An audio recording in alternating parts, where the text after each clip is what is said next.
રાજકોટમાં હાર્ટ એટેકથી વધુ 2 લોકોના મોતના સમાચાર સામે આવ્યા છે। 34 વર્ષીય રાશિદ ખાનનું હાર્ટ એટેકથી મોત થયું છે, જ્યારે 45 વર્ષીય રાજેશ ભૂતનું પણ હાર્ટ એટેકથી મોત થયું છે। સવારે ઉઠાડતી વખતે બેભાન અવસ્થામાં મળ્યા હતા અને હોસ્પિટલ ખસેડતા તબીબે મૃત જાહેર કર્યા છે। તો રાજકોટમાં વધુ 2 યુવકોના મોત થયાની વાત સામે આવી છે। સવારે ઉઠતી વખતે બેભાન અવસ્થામાં બંને યુવકો મળ્યા હતા અને હોસ્પિટલ ખસેડાતા તબીબે બંનેને મૃત જાહેર કર્યા।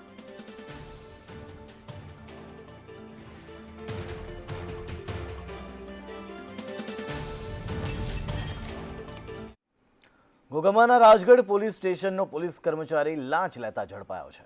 રાજેશ બારિયા નામનો પોલીસ કર્મી ₹8,000ની લાંચ લેતા એસીબીના છટકામાં આવ્યો, ત્યારે ફરિયાદી વિરુદ્ધ થયેલ અરજીની પતાવટ કરવા લાંચ માંગી હતી।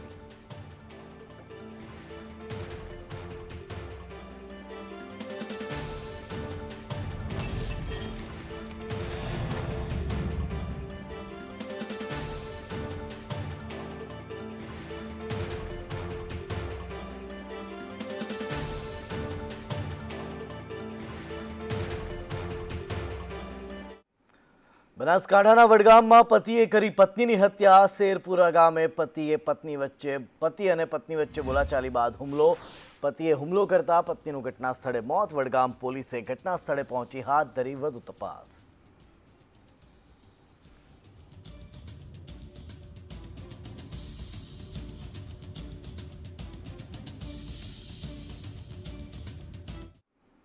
તો સુરતમાં 17 વર્ષીય કિશોરની હત્યા કરવામાં આવી। દરગાહ રોડ પર મોડી રાત્રે હત્યા થઈ। સગ્રામપુરાના કિશોરની હત્યા કરાઈ। રઝા મનિયાર નામના કિશોરની હત્યા થઈ। ચપ્પુના ઘા ઝીકીને હત્યા કરાઈ। રૂપિયા અને મોબાઈલની લેતી દેતીમાં હત્યા। અઠવાલાઇન્સ પોલીસે વધુ તપાસ હાથ ધરી। સુરત શહેરની અંદર ક્રાઇમ રેટમાં સતત વધારો થઈ રહ્યો છે। કઈ રાતની આપણે વાત કરીએ તો એક તરફ ચોક બજાર પોલીસ સ્ટેશનની હદની અંદર આપણે ગેંગ વોર જોયો, તો બીજી તરફ હવે એક કિશોર કહીએ 17 વર્ષના કિશોરની હત્યા કરી નાખવામાં આવી છે અને પરિવારના સભ્યો આપણા સાથે છે, એમની જાણીશું શું છે। रज़ा मनियार नाम का जो लड़का था उसकी हत्या हो गई, क्यों? वो तो मेरे जो भाई का जो दोस्तार है उसको वो घर खाने बैठा हुआ था, तो खाते खाते वो डायरेक्ट उसको दोस्तार आया नीचे, तो उसके दोस्तार के बाद वो चला गया।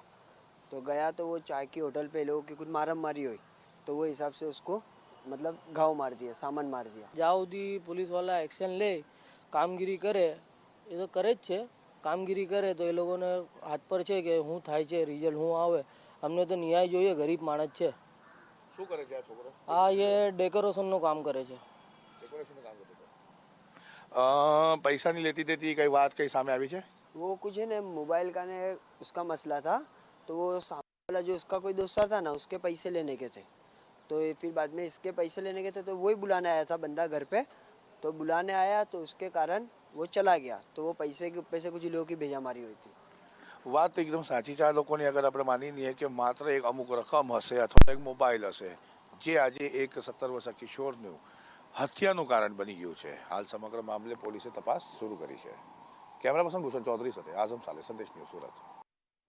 ખાલિસ્તાની ગુરુપતવંત પન્નુ સામે નોંધાયેલી ફરિયાદ મામલો સાયબર ક્રાઇમ દ્વારા તપાસ તેજ કરવામાં આવી। વિદેશની 3 કંપનીઓની ઓળખ કરવામાં આવી। આ કંપનીઓ પ્રી રેકોર્ડ કોલ દ્વારા ઓડિયો વાયરલ કરેલ। આ કંપનીઓ પર પ્રતિબંધ લાદવા કાર્યવાહી ટેલિકોમ મિનિસ્ટ્રીમાં પણ જાણ કરવામાં આવી। આ કંપનીઓ સાથે કોઈ કરાર ન કરવા માટેની કાર્યવાહી। સિમ્બોઝ ઉપર કાર્યવાહી થતાં જાહેરાત કંપનીઓ મારફતે પ્રી રેકોર્ડ કોલ મોકલવામાં આવેલ। આઈએસડી કોલ દ્વારા લોકોને ધમકી આપવામાં આવી રહી છે। સાયબર ક્રાઇમ અલગ અલગ રીતે નુકસાન થાય તે માટે કંપનીઓ સામે લાલાક કરી।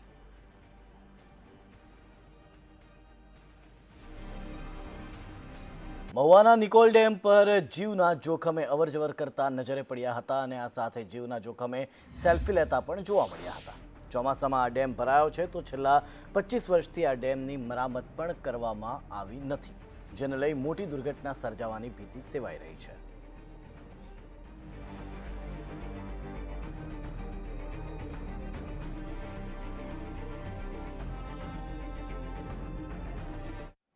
ભાવનગરમાં વહીવટીતંત્ર નિંદ્રાધીન તળાજા પાલીતાણાના ધોરીમાર્ગમાં ખાડારાજ વહીવટીતંત્રએ ખાડા ન પૂરતા સંતોએ ખાડા પૂર્યા રોડ રસ્તાના ખાડા પૂરવામાં નગરપાલિકાનું ઉદાસીન વલણ નગરપાલિકાને ન દેખાયા રોડ પરના ખાડા ગુરુ દત્તાત્રેય આશ્રમના સંતોએ ટ્રેક્ટર બોલાવી ખાડા પુરાવ્યા જે કામ તંત્રએ ના કર્યું તે કામ એક આશ્રમના સાધુઓએ કરીને લોકોની હાડમારી ઓછી કરવાનો પ્રયત્ન કર્યો તળાજા પાલીતાણાના ધોરીમાર્ગમાં ખાડાઓ ગુરુ દત્તાત્રેય આશ્રમ દ્વારા પૂરી લોકોની સેવા કરાઈ તળાજા પાલીતાણા અને બગદાણાના ધોરીમાર્ગ ઉપર કેટલીક જગ્યાએ મોટા ખાડા પડી જવાથી અકસ્માતનો ભય રહેતો હતો આ ખાડાની મરામત કરવી જરૂરી હોય જેથી ગુરુ દત્તાત્રેય આશ્રમ દેવળિયાની ધાર દ્વારા આજરોજ ટ્રેક્ટર ટ્રોલી દ્વારા આ ખાડાઓ પૂરી દેવામાં આવ્યા આશ્રમના મહંત સંત લહેરીગીરી બાપુ અને સેવકો સ્થળ પર હાજર રહી ખાડાઓ પૂર્યા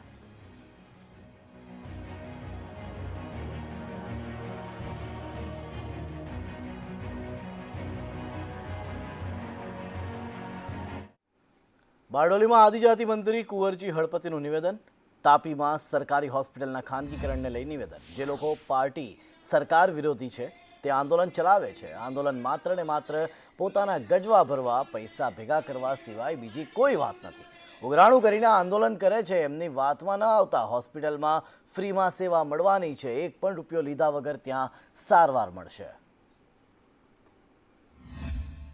તાપી જિલ્લામાં જે હોસ્પિટલ પીપીપી ધોરણ આપવા માટેનું જે સરકારનું વલણ છે અને જે લોકો પાર્ટી વિરુદ્ધના છે સરકાર વિરોધી છે એ લોકો જે આંદોલન ચલાવી રહ્યા છે એ આંદોલન માત્ર ને માત્ર એ લોકોના ગજવામાં રોજ છે કે ગજવામાં એટલે કે પૈસા ભેગા કરવા સિવાય બીજી કોઈ વાત નથી ઉઘરાણું કરીને આંદોલન કરે છે એમની વાતમાં હું તમને વિનંતી કરું છું કોઈ આવશો નહીં તમને મફત સારવાર મળવાની છે તમને હોસ્પિટલમાં સુરત કે બારડોલી કે અમદાવાદ જવું નથી પડવાનું અમદાવાદમાં ફરી બાગેશ્વર ધામના ધીરેન્દ્ર શાસ્ત્રીનો દિવ્ય દરબાર યોજાવા જઈ રહ્યો છે જેને લઈ આયોજકોએ તૈયારીઓ શરૂ કરી છે હાથીજણ વિસ્તારમાં બાબાની હનુમંત કથાનું આયોજન કરવામાં આવ્યું છે આ દરબારમાં 5 થી 7 લાખ ભક્તો માટે વ્યવસ્થા કરવામાં આવી છે 4 દિવસના આ કાર્યક્રમમાં 19 ઓક્ટોબરથી લાલગેવી આશ્રમથી કથા સ્થળ સુધી કળશ યાત્રાનું આયોજન કરવામાં આવ્યું છે આ કાર્યક્રમને લઈ તંત્ર પાસે મંજૂરી પણ માંગવામાં આવી છે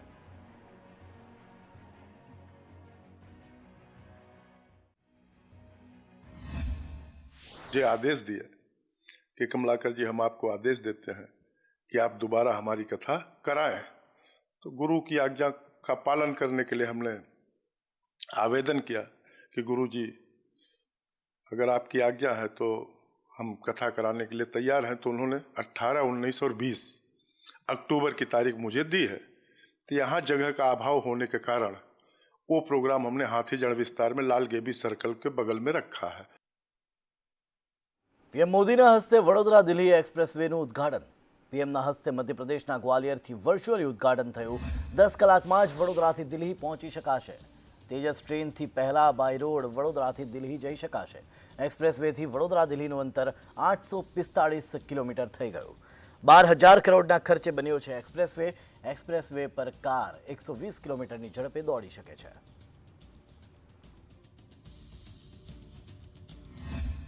ભારત દેશનો સૌથી મહત્વનો પ્રોજેક્ટ એટલે કે વડોદરા મુંબઈ દિલ્હી એક્સપ્રેસવે અને હવે આ એક્સપ્રેસવે બનીને પૂર્ણ થઈ ગયો છે અને આજે મધ્યપ્રદેશના ગ્વાલિયર ખાતેથી પ્રધાનમંત્રી નરેન્દ્ર મોદીજીએ આ એક્સપ્રેસવેનું લોકાર્પણ કરી દીધું છે અને હવે નાગરિકો માટે ખૂબ જ રાહત થશે કે જે કલાકો અને દિવસો વીતતા હતા વડોદરાથી દિલ્હી જવું હોય કે દિલ્હીથી મુંબઈ જવું હોય હવે ગણતરીના કલાકોમાં જ દિલ્હીથી વડોદરાથી મુંબઈ પહોંચી શકાશે અને વડોદરા દિલ્હીનું અંતર હવે ઘટ્યું છે અગાઉ 1000 કિલોમીટરનું અંતર હતું તેજસ ટ્રેનથી પણ ઝડપી બાય રોડ પહોંચી શકાશે તેનું કારણ માત્ર એક્સપ્રેસવે છે અગાઉ 1000 કિલોમીટરનું અંતર વડોદરા શહેરથી દિલ્હીનું હતું બાય રોડ પરંતુ હવે આ એક્સપ્રેસવેના કારણે આ રોડનું અંતર ઘટીને 845 કિલોમીટર થઈ ગયું છે અને આ રોડ એવા બનાવવામાં આવ્યા છે કે જ્યાં 120થી વધુની ઝડપે કાર દોડાવી શકાશે સૌથી મહત્વની વાત છે કે સુરત અને વડોદરાથી જે રેટ રાખવામાં આવ્યા છે અહીંયાથી એક્સપ્રેસના જવાના તે અલગ અલગ છે જોકે હજુ હાલ અહીંયા કિંમત દર નક્કી નથી કરાયા પરંતુ આ એક્સપ્રેસના ઉદ્ઘાટનથી લોકોને રાહત થશે સમય બચશે ઈંધણ બચશે અને સાથે જ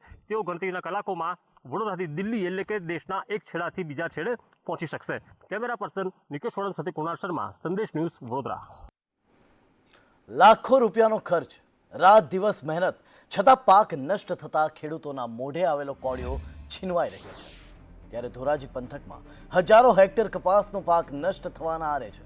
કપાસના પાંદડામાં સુકારા જેવા રોગથી કપાસનો પાક 70% નષ્ટ થઈ ગયો છે। ત્યારે ખેડૂતો કહી રહ્યા છે કે પાક સર્વે કરી સહાય કરવામાં આવે। આ સાથે દર વર્ષની સરખામણીએ કપાસનું ઉત્પાદન ઓછું થવાથી કપાસના મણ દીઠ 2500 રૂપિયા ભાવ આપવામાં આવે તેવી ખેડૂતો માંગ કરી રહ્યા છે। આ કપાસમાં વાવેતર કર્યું છે એને 3 મહિના પૂરા થઈ ગયા છે અને અત્યારે કપાસમાં એવડી નુકસાની છે કે ભયંકર સુકારો લાગી ગયો છે।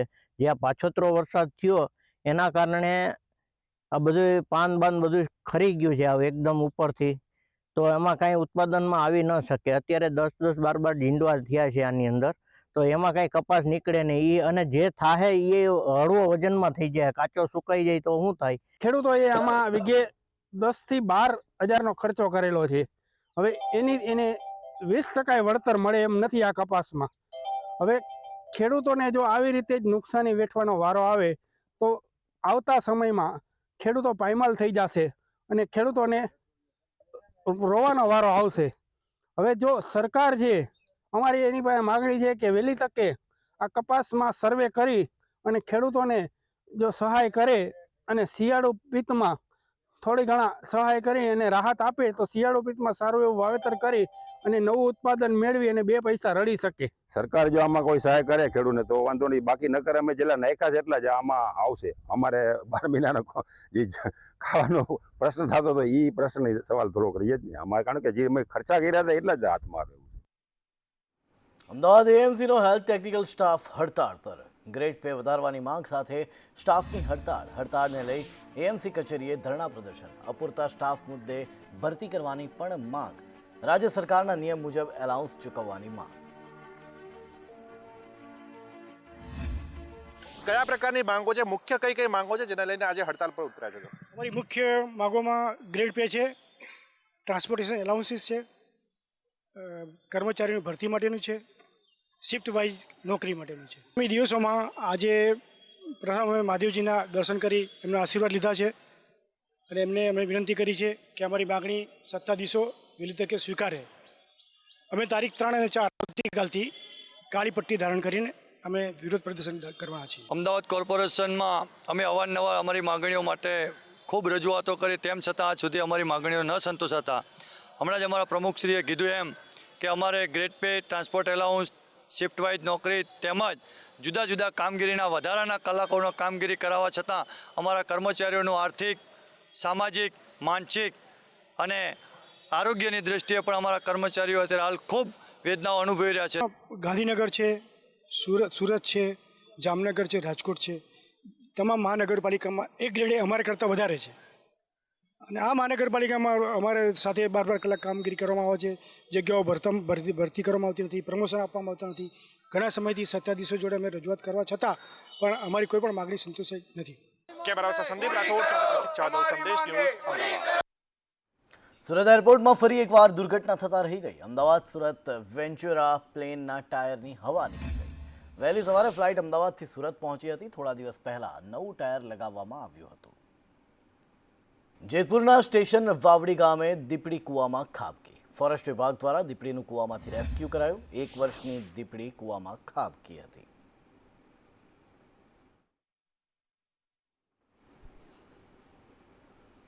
એક વર્ષની દીપડી કૂવામાં ખાબકી હતી। જેતપુરના દ્રશ્યો છે, દ્રશ્યો આપ જોઈ શકો છો કઈ રીતે દીપડીને બહાર કાઢવામાં આવી હતી। કૂવામાં ખાબકેલી આ દીપડી સ્ટેશન વાવડી ગામે હતી અને આ વિસ્તારમાંથી 1 વર્ષની દીપડી કૂવામાં ખાબકી હતી કે જેને બહાર કઢાઈ હતી। ખેડૂતે ફોરેસ્ટ વિભાગને જાણ કરી અને ફોરેસ્ટ વિભાગ દ્વારા દીપડીનું કૂવામાંથી રેસ્ક્યુ કરવામાં આવ્યું હતું। ફરી એકવાર દ્રશ્યો આપના ટીવી સ્ક્રીન ઉપર કઈ રીતે દીપડીને બાંધીને કૂવામાંથી બહાર કાઢવામાં આવી હતી।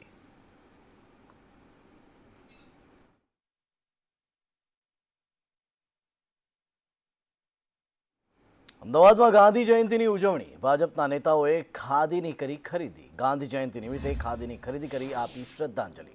લો ગાર્ડન ખાતે ખાદી સરિતામાંથી ખાદીની કરી ખરીદી। મંત્રી જગદીશ વિશ્વકર્મા, ધારાસભ્ય અમિત શાહ, મેયર પ્રતિભા જૈન સહિતના નેતાઓએ ખાદીની ખરીદી કરી। મહાત્મા ગાંધીએ એ સમયે લોકો શાસક થાય મહિલાઓ શાસકત થાય તે માટે ખાદીનો ઉપયોગ કરવા કહ્યું હતું. આજે ખાદી રાજ્યમાં જ નહીં આખા દેશમાં મહત્વ વધ્યું છે. પ્રધાનમંત્રી નરેન્દ્ર મોદીએ ખાદી માટે ભાર મૂક્યો. આજે કરોડોમાં ખાદીનું ટર્નઓવર વધ્યું છે. ખાદી માટે 30% વળતર આપવામાં આવે છે, જેથી ખાદી વણનારા અને વેપારીઓ બંનેને ફાયદો થાય. ખાદી ખરીદી કેમ કરીને વધુ લોકો પહેરે ખરીદે આની શરૂઆત પણ દેશના યશસ્વી વડાપ્રધાન નરેન્દ્ર મોદીજી જ્યારે ગુજરાતના મુખ્યમંત્રી હતા અને ત્યારે એમણે એક નવો ચીલો ચોતર્યો અને પોતે મુખ્યમંત્રી પોતે ખાદી ખરીદી કરવા જાય અને આ વાતને માત્ર ગુજરાત પૂરતી સીમિત નહીં પણ આખા દેશે સ્વીકારી અને આજે 2 ઓક્ટોબરના દિવસે સમગ્ર દેશમાં લોકો અલગ અલગ જગ્યાએ ખાદી ખરીદી કરવા માટે જાય છે. આજે અમારી ટીમ ભારતીય જનતા પાર્ટી માન્ય મેયરશ્રી, શહેર અધ્યક્ષ, તમામ ધારાસભ્યો, કાઉન્સિલર મિત્રો બધા જ અને આજે મુખ્યમંત્રી પોતે પણ ખાદી ખરીદવા જશે. ડાંગના આહવામાં ગાંધી જયંતિ ઉજવણીનો કાર્યક્રમ યોજાયો. ગાંધી જયંતિ નિમિત્તે પ્રભાત ફેરીનું પણ કરાયું આયોજન. વિધાનસભાના નાયબ મુખ્ય દંડક સહિતની હાજરીમાં કાર્યક્રમ. મહાત્મા ગાંધીની પ્રતિમા પુષ્પાંજલિ અર્પણ કરી સ્વચ્છતા હી સેવા સૂત્રને સાર્થક કરવા પ્રયત્ન કરાયા.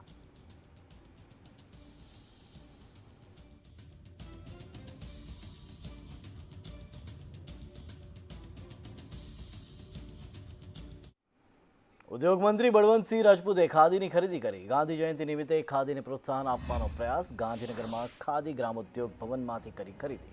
ઉદ્યોગ મંત્રી બળવંતસિંહ રાજપૂત ખાદી ખરીદવા પહોંચ્યા. આજે ગાંધી જયંતિ નિમિત્તે ખાદીને પ્રોત્સાહન આપવાનો મંત્રીનો પ્રયાસ. ગાંધીનગર ખાતે ખાદી ગ્રામોદ્યોગ ભવન ખાદી ખરીદવા પહોંચ્યા. રાજપૂત ખાદી ખરીદી કરવા બાદ મંત્રી બળવંતસિંહ રાજપૂતનું નિવેદન. મંત્રીશ્રીએ કહ્યું છે કે પ્રધાનમંત્રીએ કહ્યું છે કે khadi for nation, khadi for fashion. Khadi અનેક લોકોને રોજગારી આપે છે. ગુજરાત સરકારના પણ વધુ લોકો ખાદી ખરીદે તેવા પ્રયાસ છે. ખાદી પહેરવાના પણ અનેક ફાયદા છે. વાઇબ્રન્ટ ગુજરાત અંતર્ગત જિલ્લાની વસ્તુઓને પ્રોત્સાહન આપવામાં આવશે. વન પ્રોડક્ટ વન ડિસ્ટ્રિક્ટ અંતર્ગત આવતીકાલથી કાર્યક્રમ શરૂ થશે. જિલ્લાની વસ્તુને સમગ્ર રાજ્યમાં પ્રોત્સાહન આપવામાં આવશે.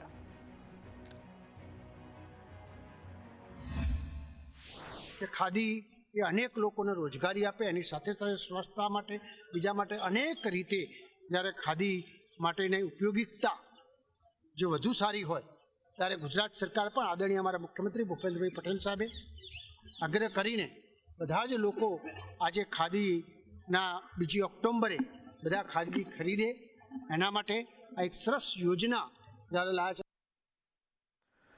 ખાદી ઇન્ડિયાના શોરૂમમાં આજે ભારે ભીડ. નેતાઓથી લઈને સામાન્ય લોકોએ ખાદીની વસ્તુઓની ખરીદી કરી. રાજ્યમંત્રી દેવુસિંહ ચૌહાણ પહોંચ્યા. ખાદી ઇન્ડિયા. ખાદી સાથે સંકળાયેલા સામાન્ય લોકોને પણ રોજગારી મળી. ખાદી દેશના સ્વાભિમાનનું પ્રતીક. સામાન્ય લોકોને ખાદી ખરીદવાની અપીલ. મનોજ તિવારી, જેપી નડ્ડા પણ પહોંચ્યા ખાદી ઇન્ડિયા. मैं सबसे प्रार्थना करता हूं कि खादी के महत्व को समझिए. कम से कम आपके वार्डरोब में जो सक्षम लोग हैं उनके पास वार्डरोब होगा. 5% तो खादी के प्रोडक्ट होने चाहिए. और जो लोग वार्डरोब अफोर्ड नहीं करते हैं उनसे भी प्रार्थना करूंगा कि कहीं ना कहीं ये देश के उन लो इनकम ग्रुप के लोगों के लिए ये बहुत कारगर कदम है कि हम खादी के प्रोडक्ट खरीदें. आज महात्मा गांधी की जयंती है और दिल्ली में छुट्टी का दिन है. बावजूद इसके आप खादी इंडिया के शोरूम में देखें तो जिधर भी आपकी नज़र जाएगी सिर्फ और सिर्फ भीड़ नज़र आएगी और लोग खरीदारी करते हुए नजर आएंगे. और इसी में देवुसिंह चौहान, प्रवेश वर्मा जो कि सांसद हैं, ये लोग भी आए हुए हैं. जेपी नड्डा जो कि भारतीय जनता पार्टी के राष्ट्रीय अध्यक्ष है, वो भी यहाँ पे खरीदारी करने के लिए आ रहे हैं. ભારતને સ્વાવલંબી બનાવવાની દિશામાં આપણે જાણીએ છીએ કે આઝાદી પહેલાં પણ ખાદીનો ખૂબ મોટો રોલ હતો. એક વસ્ત્ર તરીકે કદાચ આઝાદીના આંદોલનમાં કોઈ દેશનું એવું આંદોલન નહીં હોય કે જ્યાં કોઈ વસ્ત્રએ આટલો મોટો રોલ કર્યો હોય. ગાંધીજીએ જે પ્રકારે દેશને સ્વદેશી અપનાવવાના નારા સાથે, ભારતના બનાવેલા કપડાની સાથે અને આજે તો આદરણીય પ્રધાનમંત્રીજીના નેતૃત્વમાં છેલ્લા 10 વર્ષમાં જે ખાદીનો વ્યવસાય માંડ 25,000-30,000 કરોડ હતો, આજે 1,30,000 કરોડ સુધી પહોંચ્યો છે. ગાંધીજીને એક પ્રકારની શ્રદ્ધાંજલિ આપવાના સ્વરૂપે અને આદરણીય મોદી સાહેબ જ્યારે આત્મનિર્ભર ભારતના સંકલ્પ સાથે લોકોને આગ્રહ કરે છે કે ખાદી ખરીદો. खादी के जो डिज़ाइंस हैं, खादी के जो प्रोडक्ट्स हैं, वो किसी भी अपना देश की अच्छी से कंपनी से भी हम अगर तुलना करें तो बहुत अच्छे हैं. देश के आम जनों को जो इससे जुड़े हुए हैं उनको रोजगार भी मिलता है और खास करके देवी सिंह चौहान की तरफ से कहा गया कि जब से प्राइम मिनिस्टर मोदी केंद्र की सत्ता में आए हैं तब से खादी का जो व्यापार है और विस्तार है वो काफ़ी बढ़ा है. दिल्ली से कैमरामैन राजू चौहान के साथ मैं अजय यादव, संदेश न्यूज. મહત્વના સમાચાર મળી રહ્યા છે. તાપીનો ઉકાઈ ડેમ ઓવરફ્લો થવાની તૈયારીમાં છે. ઉકાઈ ડેમની જળ સપાટી 344.96 ફૂટ સુધી પહોંચી ગઈ છે. ઉકાઈ ડેમની ભયજનક સપાટી 345 ફૂટ છે, જ્યારે ડેમ સંપૂર્ણ ભરાવામાં માત્ર 0.12 ફૂટ બાકી રહી ગયા છે. સિંચાઈ અને પીવાનું પાણી આખું વર્ષ ચાલે એટલું પાણી ભરાઈ ગયું છે ડેમમાં. ત્યારે ઉકાઈ ડેમમાં પાણીની આવક 18,000 ક્યુસેક સુધી પહોંચી છે, જ્યારે ઉકાઈ ડેમમાંથી હાલ પાણીની આવક 800 ક્યુસેક ચાલી રહી છે. ઉકાઈ ડેમ ભરાવા માટે આવ્યો છે, ભરાઈ જશે થોડી જ વારમાં. ત્યારે ખેડૂતો માટે સારા સમાચાર કહી શકાય. તાપીના ઉકાઈ ડેમની હાલની જળ સપાટી 344.96 ફૂટ પહોંચી ચૂકી છે, જ્યારે ઉકાઈ ડેમની ભયજનક સપાટી 345 ફૂટ છે. દક્ષિણ ગુજરાતની જીવાદોરી સમાન ઉકાઈ ડેમ સંપૂર્ણ ભરાવામાં માત્ર 0.12 ફૂટ જ દૂર છે. ત્યારે સિંચાઈ અને પીવાનું પાણી આખું વર્ષ ચાલશે. ઉકાઈ ડેમમાં 18,000 ક્યુસેક હાલ પાણીની આવક થઈ રહી છે, જ્યારે જાવક એટલે કે પાણી માત્ર 800 ક્યુસેક જેટલું પાણી છોડવામાં આવી રહ્યું છે. ત્યારે ઉલ્લેખનીય છે કે ઉકાઈ ડેમ 345 ફૂટ સુધી ભરાશે તો સતત 5મા વર્ષે સંપૂર્ણ ભરાઈ જશે.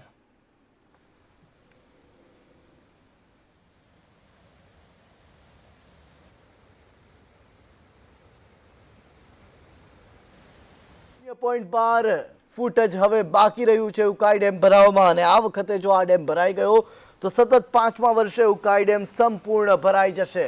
હાલ તાપીનો ઉકાઈ ડેમ જો ભરાઈ જાય તો ખેડૂતો સહિત સમગ્ર દક્ષિણ ગુજરાત માટે આ ખુશીના સમાચાર કહી શકાય. દક્ષિણ ગુજરાતની જીવાદોરી સમાન છે તાપીનો ઉકાઈ ડેમ, કે જે હવે ટૂંક જ સમયમાં ભરાવાને આરે છે.